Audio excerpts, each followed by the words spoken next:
What's going on, guys? Ekolimits here, and I want to go through some of my settings for Firestorm because a lot of you guys been asking on my live stream, hey, what controller sensitivity settings you still using? Are you still using a regular controller? What's going on? This is a PlayStation Pro version, since you see the light up here on top as well. It is a regular controller. I have a little thumbstick protector right here, just because Battlefield you run a lot, and I ruin too many controllers. But that's besides the point.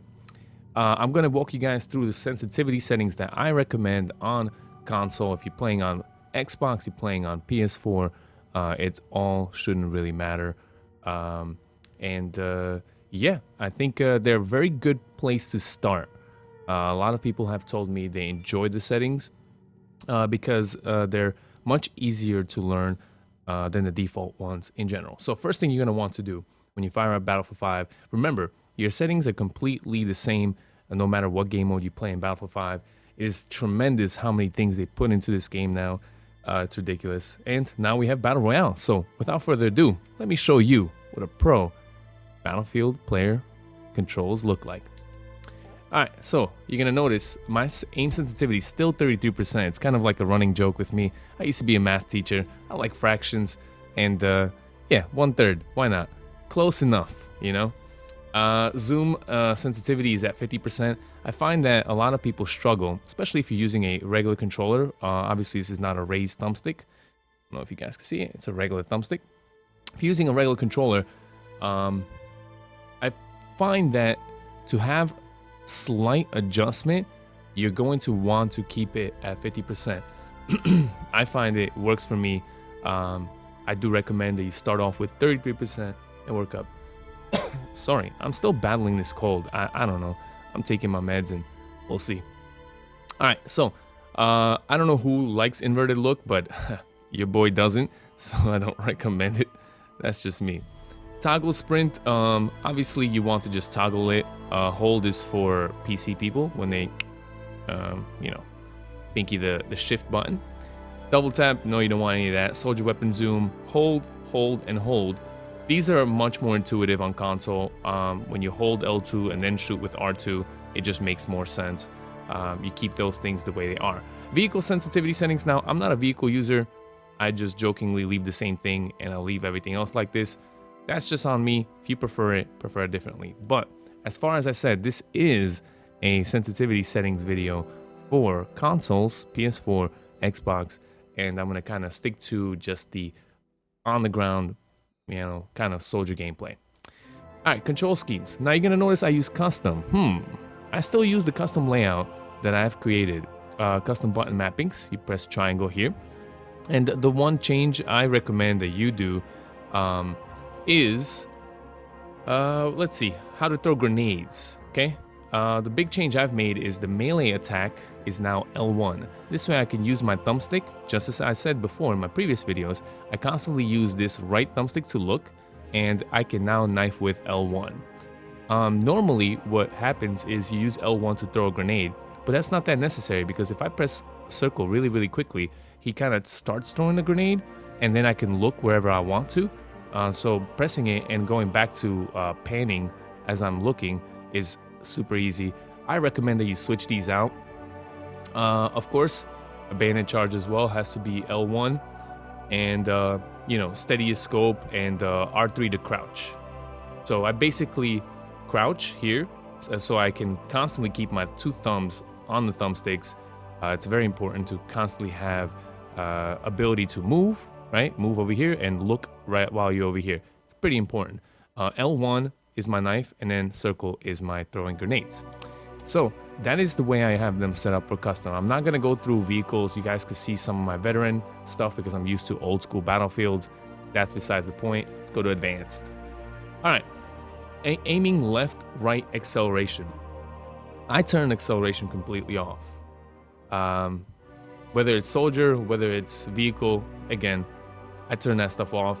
Uniform soldier aiming is on, coefficient's 133. This is something, if you've been playing Battlefield for a very long time, you remember Battlefield 4 and all the other Battlefields.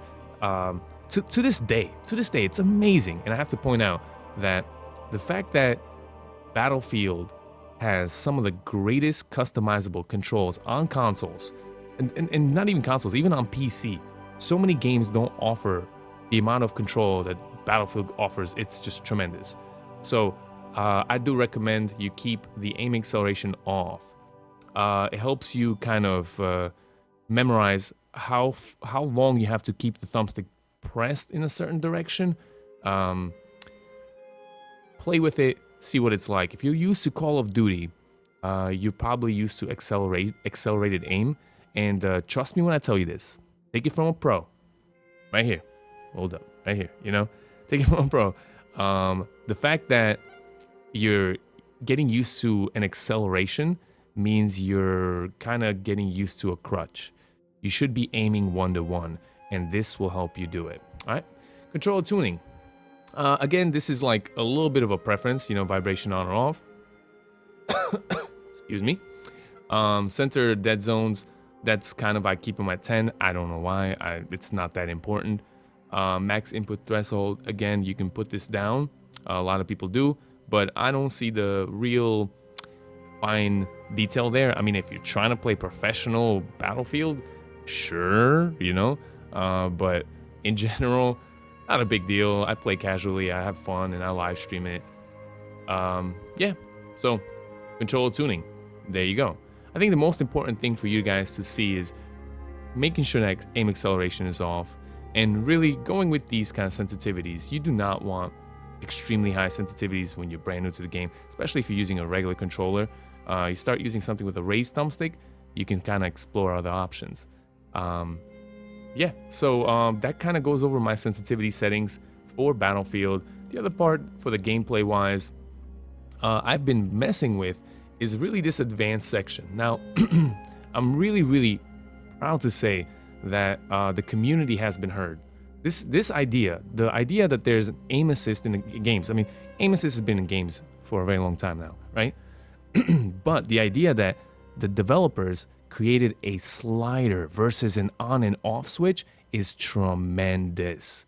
Now you as the player can customize how much you want to be assisted. When this game came out, it came with quite a bit of aim assist, and I just didn't like it. I think Battlefield 4's aim assist is really good. That level, if I can copy that and move it on over to this, it'd be great. But as the years progressed, it seems like DICE has been giving us more and more aim assist. I don't know, they just don't trust us using these devices. Personally, I've gotten very good at them, and I don't like it. So when Battlefield 5 came out, I turned aim assist completely off. And that would have been 100% versus, they just gave you the option of either you have aim assist completely up, which would be tugging me in places and it's annoying, or you would just turn it off. And I got very used to with it being off. And very good, you guys seen my gameplay on my Twitch channel. But currently, as a joke, I'm pretty much starting to experiment with 33%. And I want to say this is actually pretty good. It is subtle. It isn't as strong as Battlefield 4's, but personally for me, because I'm a little advanced in aiming, I would say it's somewhere where I prefer it. It helps slightly stay on target, but it also doesn't pull me directions willy-nilly. If you're finding that you're aiming at someone and then or aiming somewhere and someone walks by you, maybe you're in Firestorm, maybe you're in base game, and it just tugs you a certain direction and you're kind of annoyed, come here, lower this some. Personally, I use 33%. I kind of would say start with 66 for you and explore. This is something you're going to have to explore, or you can copy just my own personal settings. And yeah, by the way, vehicle aim assist, totally off. I would never put aim assist on vehicles. I'm shocked that they are even giving this an option. This is so broken. Vehicles are already extremely powerful when they shoot, right? Why give them aim assist? DICE, please? Can I get that in the comment section? I don't know, somewhere, maybe? If anyone puts that in the comment section, I'm gonna heart every single DICE, please. Because let's be real. Why? Battlefield 4, man, I love Battlefield 4 if you don't know. Battlefield 4 had no aim assist on any vehicles, and you saw some of the sickest only in Battlefield moments ever. The gameplay was awesome, and the things that people pulled off were just ridiculous. Yeah, so I keep this off. yeah, and all the other extra stuff is not necessary for Firestorm, I would say. Auto peaking, auto leaning. I don't know, man.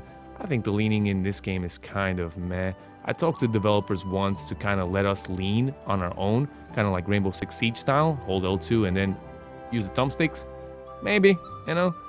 But then you wouldn't be able to hold L2, aim down sights, and when you use the thumbstick, you won't be able to crouch. I don't know. They can play around with that. I know I'm using R3 to crouch because I customized that to my liking. But basically, that is it.